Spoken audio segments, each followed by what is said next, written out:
A paz do Senhor para todos. Que Deus vos abençoe grandiosamente. Sejam bem-vindos ao nosso canal. Você que ainda não participa, se inscreva. Everaldo Novaes. E assim dê o seu like, faça o seu comentário, porque você estará contribuindo com o reino de Deus. O YouTube vai entender a sua mensagem e vai jogar para muitas outras pessoas. Mas dessa feita nós iremos falar sobre um tema muito excelente. Nos acompanhe para você ver a importância desta mensagem. Vivendo o reino de Deus à contramão da sua vontade. Você já entendeu isto? Vivendo o reino de Deus à contramão da vontade de Deus. Quer dizer, vivendo o reino de Deus, usufruindo do reino de Deus, mas a contramão da vontade de Deus, fazendo aquilo que não é o que Deus gostaria que você fizesse. Então nos acompanhe e vamos estar juntos aqui. Eu quero começar aqui logo em Atos capítulo 16 e verso 16. Quando Paulo e os discípulos estavam ali em Filipe, que ele passava pelas ruas de Filipe, uma escrava, usada por poderes de demônio, ela fazia adivinhações e dava muito lucro aos seus senhores. E quando Paulo vai passando para a oração ao templo, ela começa a profetizar, com o espírito de adivinhação. Esses servos que estão passando aí, esses homens, são servos do Deus Altíssimo, aquele que anuncia o caminho da salvação. E isto ela fez por muitos dias. E Paulo se aborreceu. Quer dizer, a Bíblia diz em Mateus 7:21, nem todo aquele que diz Senhor, Senhor, entrará no reino de Deus. Tem pessoas também que querem pregar a palavra de Deus sem legitimidade.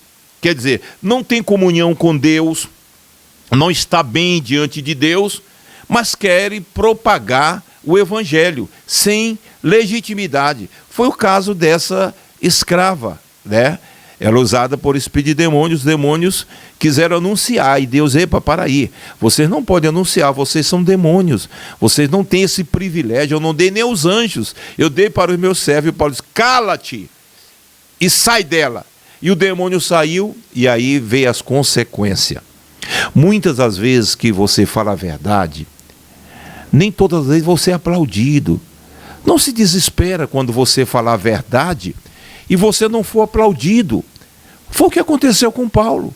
Ele não aceitou aquela mulher endemoniada ficar anunciando o evangelho, mesmo propagando e levantando o astral dele, dizendo que ele era o servo do Deus Altíssimo. Nós temos que ter muito cuidado com isto. Paulo repreendeu, o demônio saiu e ela não adivinhou mais, e os seus senhores perderam os lucros.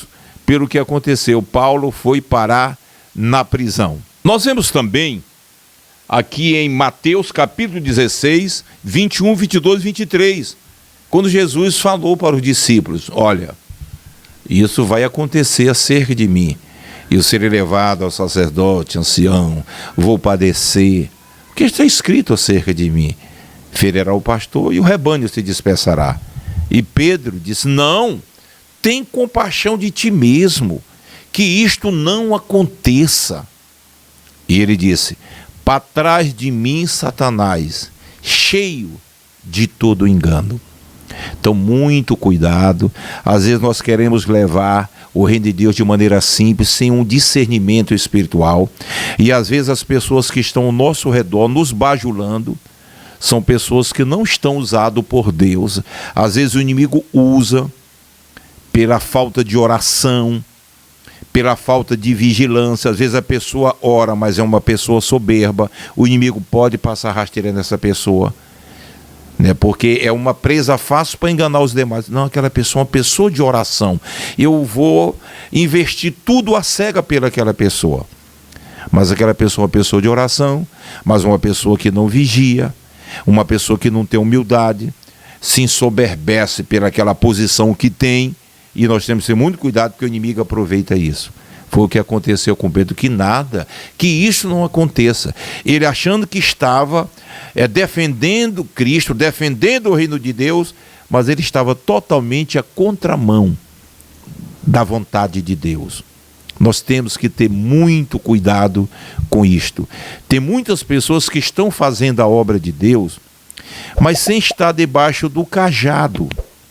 Às vezes tem um grupo de pessoas que tocam, mas eles querem a independência deles, eles não obedecem à liderança do pastor deles, eles não obedecem à direção do ministério da igreja, eles querem fazer tudo da maneira deles, não se submetem. E aí eles estão fazendo a obra sem estar debaixo de um cajado. A Bíblia diz no Salmo 23, a tua vara e o teu cajado não me serve de escândalo. A tua vara e o teu cajado me confortam.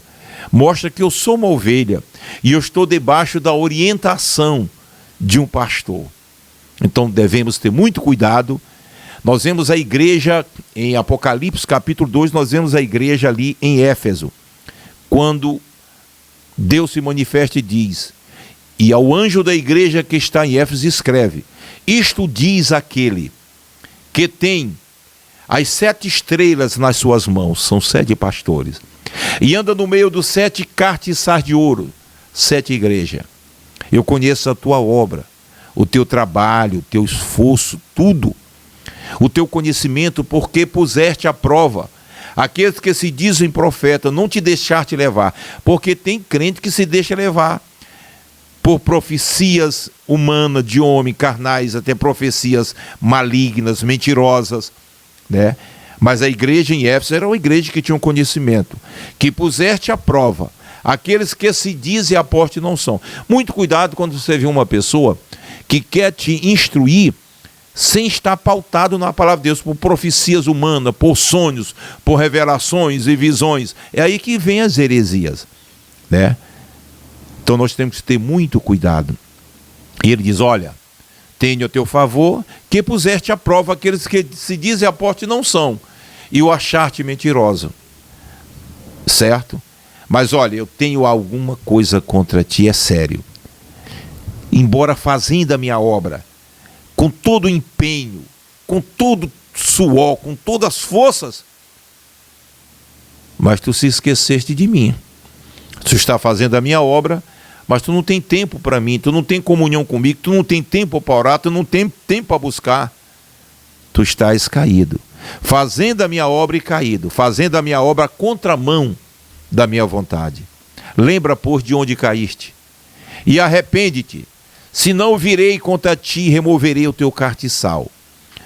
Tem muitas pessoas que estão fazendo a obra, tem muito dinheiro, constrói mega templo e tudo, e aquilo serve até para massagear o ego, e acha que está fazendo muita coisa, e quando a palavra chega para você, como Deus falou com a igreja em Éfeso, olha, o teu trabalho é grande, o teu esforço é grande, mas eu tenho contra ti, que deixaste o teu primeiro amor. E isto é uma queda. Eu quero você de joelho aos meus pés, eu quero você em comunhão comigo, eu quero o seu tempo. Lembra, pois, de onde caíste, e arrepende-te, senão virei contra ti, e removerei a tua luz, o teu brilho, a tua chamada, o teu cartiçal. Você só faz a obra de Deus porque você tem um cartiçal aceso, uma luz acesa, um brilho, aquele prazer que Deus te dá. Quando Ele tirar isso, você não faz mais nada.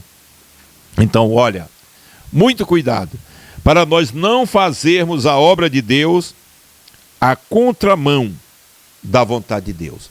Nós vemos também aqui em Atos Apóstolos, capítulo 21, e no verso 8, fala aqui, ali na cidade de Cesareia, tinha o evangelista Filipe. Ele tinha 4 filhas, 4 donzelas, e elas eram profetisas, elas profetizavam, tinham o dom de profetizar. E Paulo chegou ali, estava há dias ali. Chegou um outro profeta chamado Ágabo. E ele, pegando o cinto, a cinta melhor de Paulo, né, colocou em volta e diz, assim atou as mãos e os pés de Paulo, e diz, olha, assim farão com o dono desta cinta. Entendendo Assim diz o Espírito Santo de Deus. E Paulo questionou. Diz, mas por que vocês me perturbam? Se eu tenho que fazer a vontade de Deus, mesmo que isso implique o sofrimento, o que adianta eu querer fazer a vontade de Deus e procurar só coisas boas? Tem pessoas que querem fazer a vontade de Deus, mas só quer saber de campos bons.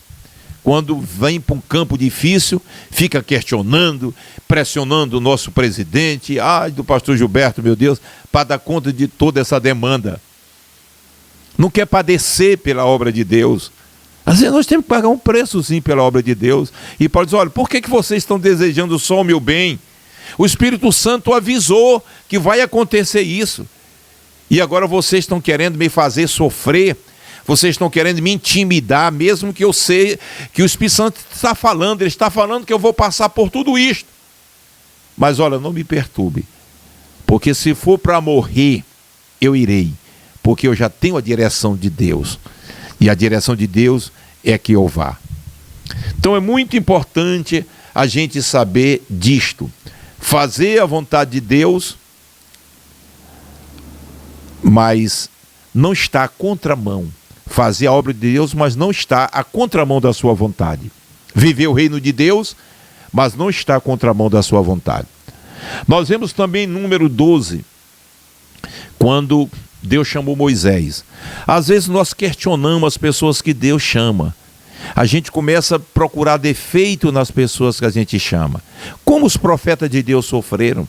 Jeremias amaldiçoou o dia que ele nasceu. Jeremias amaldiçoou a pessoa que anunciou sua mãe. E disse, tu me iludiste. Iludido eu estou, desde que eu falo tudo aquilo que tu queres. O povo quer ouvir palavra boa, tu me manda falar só palavra dura. Eu não vou mais falar que eu sou desprezado. E disse, quando ele disse isso, o seu interior ferveu de muitas dores, dores até maior daquela que ele sentia por ter que enfrentar o desafio. Diz, não, Senhor, eu retrocedo as minhas palavras. É melhor fazer a tua vontade. Não é fácil fazer a vontade de Deus, porque nós somos questionados. Porque nós somos cheios de falhas. Como diz um grande pregador da palavra de Deus, se você conviver comigo, você vai ver muitos defeitos em mim que você não tem, mas certamente eu também irei ver muitos defeitos em você que eu não tenho. Então é isso. Quando Deus mostra a Davi, as imperfeições de Davi, as imperfeições de Salomão, está mostrando que a grandeza está em Deus. Nós somos pequenos. Cada um de nós somos passivos, carentes, dependentes da misericórdia e da bondade de Deus. E Deus chamou Moisés um assassino e colocou na frente do seu trabalho. Sempre tem aqueles que murmuram. E sempre tem material à disposição daqueles que murmuram. Eles vão ter sempre justificativa para querer apontar, falar mal da liderança.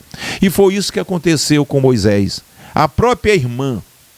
Às vezes nós olhamos para os homens, vemos simplicidade e deixamos de reconhecer a autoridade de Deus que está nos homens. Reconheça a autoridade de Deus que está nos homens. Você que é católico, ama o padre. Faça tudo por ele. Respeite a posição do padre. Você que é evangélico, respeite a profissão.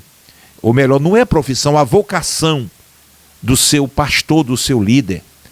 Veja Deus. Quando você honra o homem, você não está honrando o homem. Você está honrando a Deus. Honre o ministério, porque é a bênção. Tem gente que estão desprovidos de bênção, porque não sabe como buscar a bênção. Sai, Abrão, da tua terra. Vai para uma terra que eu te mostrarei. Eu te abençoarei. Abençoe os que te abençoarem. Agora, amaldiçoarei os que te amaldiçoarem. Tem muitas pessoas amaldiçoadas porque não respeitam a liderança. E foi o que aconteceu com Miriam. Não respeitou a liderança do seu irmão Moisés. E Arão também do mesmo jeito entrou naquele pacto, aquele grupinho, formou aquele grupinho vendo as falhas de Moisés. Esse menino já matou no Egito, agora casou com uma mulher que não é da linhagem dos levitas, e começou a dizer, olha esse Deus, e começou o problema, que quando esse verme, esse vírus começa entre uma, duas pessoas, e depois espalha para os outros e começa a estragar os outros, e foi isso que aconteceu. Olha, se Deus fala com Moisés, aquele irmão meu, ele fala conosco também. E aí, quando atingiu a posição de Moisés, ela ficou à contramão da vontade de Deus, vivendo o reino de Deus, caminhando com as tribos de Israel, mas contra a liderança, contra Deus na vida dos seus líderes, que era Moisés. E Deus chamou eles: olha, vem cá Miriam e vem Arão e vem para a tenda da congregação. Quando chegou lá, diz: olha, se tem algum profeta, eu falo em sonho e tudo. Não é assim como eu servo Moisés, um homem manso e justo. E, em outras palavras, Miriam, por que tu questiona Moisés? Moisés, ele foi um assassino lá, eu sou Deus, eu já passei, né, a esponja em tudo, está todo perdoado. Agora eu preciso desse moço para conduzir o meu povo. É ele, não é você, não é Arão, é Moisés. Porque você coloca em dúvida a posição dele, o ministério dele diante. Tem muitas pessoas colocando em dúvida o ministério do seu pastor. Colocando em dúvida, enfraquecendo aquelas ovelhas mais fracas. Cada igreja tem um pastor. Eu quero aqui citar o nome do pastor José Nazareno. É um homem de uma idade já, mais, eu acredito que está com seus 70 anos. E às vezes as pessoas podem até desprezar: já é velho. Está fazendo um trabalho tão bonito em São Domingos do Araguaia, naquele grande templo. Tem uma intimidade com Deus nas horas de oração e tudo. Ele está trazendo uma grande bênção para São Domingos. Ele vai fazer aquele grande trabalho ali. No momento certo, Deus tira ele. Ele vai fazer um trabalho que talvez eu não faria, outro pastor mais jovem não faria, Deus chamou ele. E às vezes nós não queremos compreender. Então, minha gente, muito cuidado para você não fazer a obra de Deus à contramão da vontade de Deus. Amém? Veja bem, você tem o ministério do canto. Se submeta à sua liderança. Você tem o ministério da pregação, às vezes você prega mais do que o seu pastor. Seja submisso à vontade do seu líder. Viva o reino de Deus. Às vezes, por exemplo, chega um pastor e ali tem uma liderança naquela igreja, uma liderança forte, pessoas que contribuem com a obra, pessoas que têm moral diante do rebanho. E aquela pessoa não reconhece a autoridade do pastor.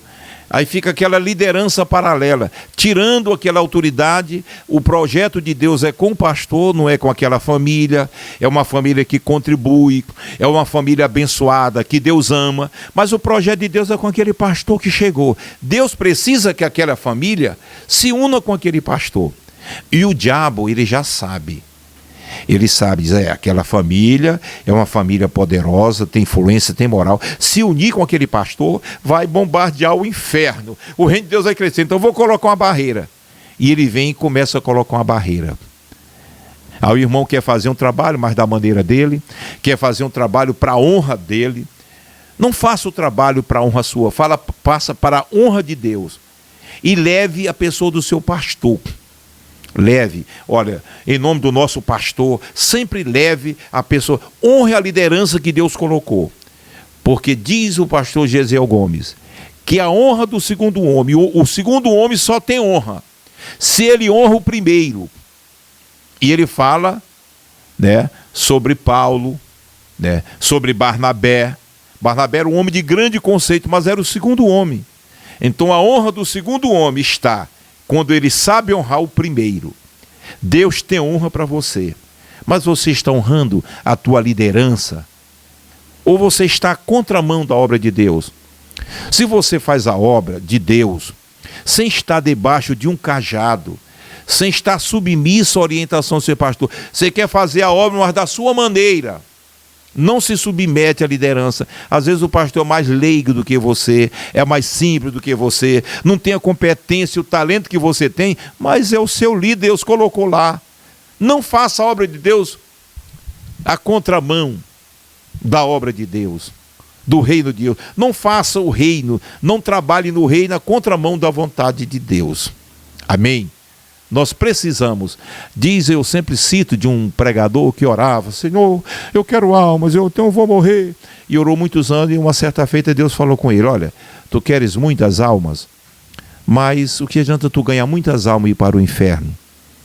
O que adianta você fazer a obra de Deus com tanto apogeu e tudo, mas no lado rebelde, a contramão da vontade de Deus, sem comunhão com seu líder? O diabo vai achar graça de você. E Deus diz: que adianta você ganhar muitas almas e ir para o inferno? Você precisa de intimidade comigo. Se você tem intimidade com Deus, olha, eu digo, hoje nós não podemos acrescentar a Bíblia, Deus nos defenda disso. Mas os outros apóstolos que nos vieram antes de nós escreveram. Se tivesse, por exemplo, a vontade de escrever, pastor Everaldo, escreva o versículo que eu escreveria. Aquelas pessoas que têm mais comunhão com Deus, eles amam o seu pastor, reverenciam o seu pastor. Então, meu irmão, olha, muito cuidado para você não fazer a obra de Deus, certo? A contramão da vontade de Deus. Às vezes você quer fazer, mas da sua maneira. Seja servo, seja humilde, seja submisso. Que Deus te abençoe, que Deus te guarde e que você possa se unir com a sua liderança. Porque o inimigo sabe, quando tem uma liderança forte na igreja, que se unindo o pastor vai gerar muitos dividendos para a obra, ele quer afastar. Então, se aproxime, ame, reverencie aqueles que estão à frente da obra de Deus, porque grande é o galardão que Deus tem para ti. Fica na paz, que Deus te abençoe e que você faça a obra de Deus em sintonia com a vontade de Deus, em harmonia com a sua liderança. Que Deus te abençoe. Shalom.